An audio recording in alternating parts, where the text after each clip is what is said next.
Welcome to Lesson 10F, Finding Pressure from the Navier-Stokes equation. In this lesson, we'll show how to calculate the pressure field for a known velocity field by applying the Navier-Stokes equation. We'll illustrate this procedure by doing an example problem.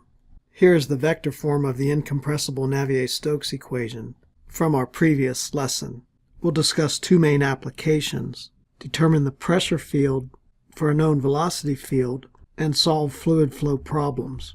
In this lesson, we'll do the first case. I'll illustrate the procedure by doing an example, and we'll learn along the way.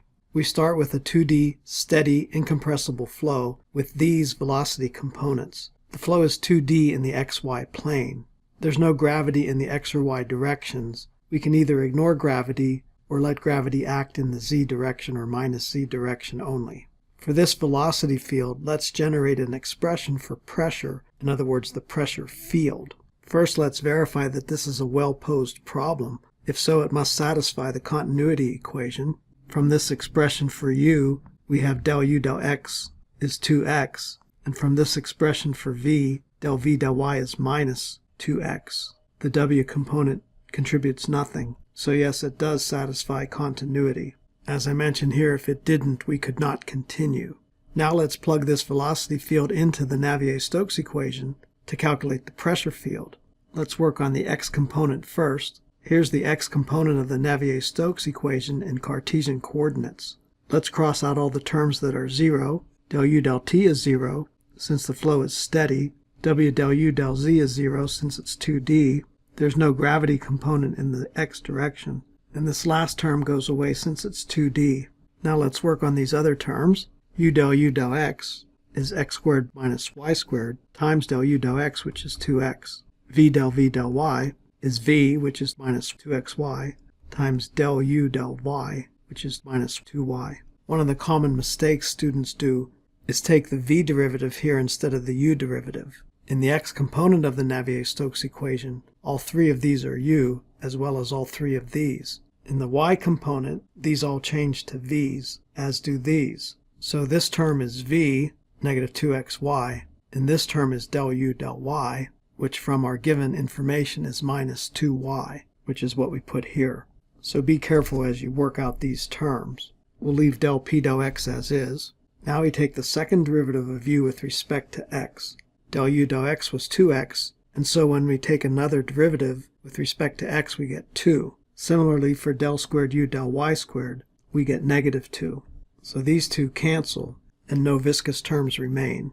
This is as far as we can go with the x momentum equation, and I'll call that equation 1. Now let's do the same thing with the y component. First, we cross off all the terms that are 0.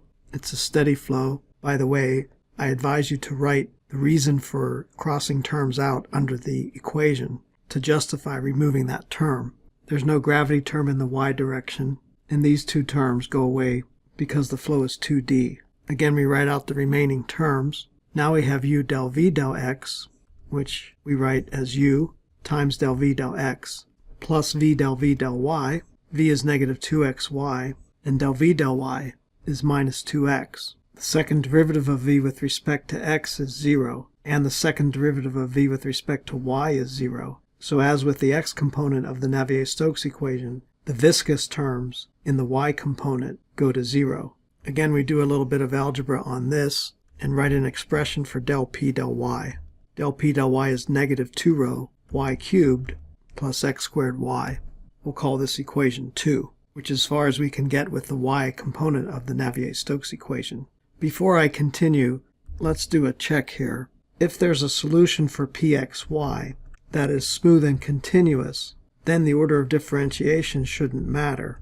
Del squared p del x del y should equal del squared p del y del x. To check this, we'll take del y of equation 1, which gives us del squared p del y del x equal negative 2 rho 2xy, which is negative 4 rho xy.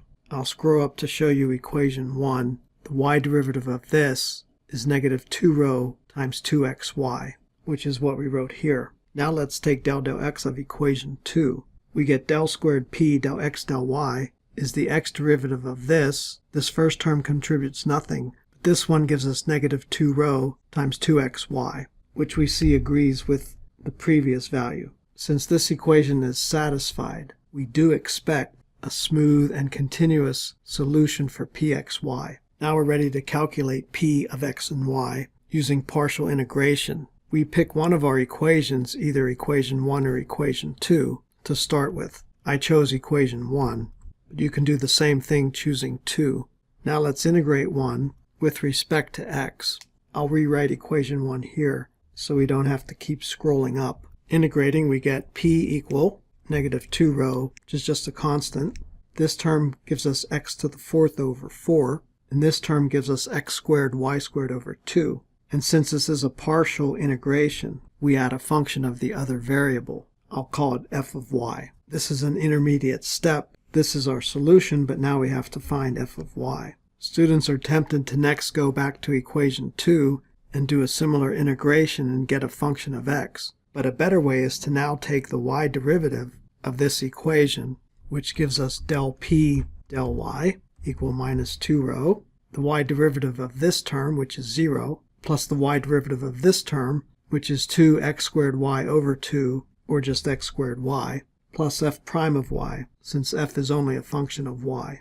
Now let's compare this result to equation 2, which I'll rewrite here. Del p del y is negative 2 rho times y cubed plus x squared y. Comparing these two equations, we see that the x squared y term appears in both equations. So f prime y must equal the remaining term, which is negative 2 rho y cubed. So we write f prime of y equal negative 2 rho y cubed, which we can integrate to get f of y equal minus 1/2 rho y to the 4th plus a constant.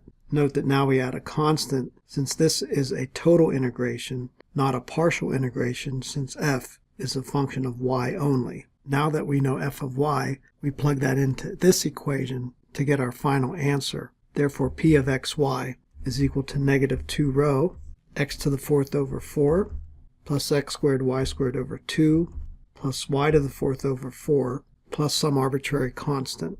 So this is our final answer for P, the pressure field. I'll make some comments. We started with equation 1. We should get the same answer if we start with equation 2 instead. I urge students to try this on your own. Make sure you get the same answer we have here. Constant C is arbitrary. We notice that P appears in the Navier-Stokes equation only as derivatives, never as P itself. In the vector form, it's the gradient of pressure, and in the components, it's just a partial derivative. So adding a constant to P does not affect the pressure term in the Navier-Stokes equation. Another way to say this is that the absolute magnitude of P is not relevant. Only pressure differences are relevant for these incompressible flow problems. My final comment is that constant C is determined by a pressure boundary condition somewhere in the flow. Now you know how to solve for the pressure for a known velocity field. In the next lesson, we'll look at exact solutions of the Navier-Stokes equation. Thank you for watching this video. Please subscribe to my YouTube channel for more videos.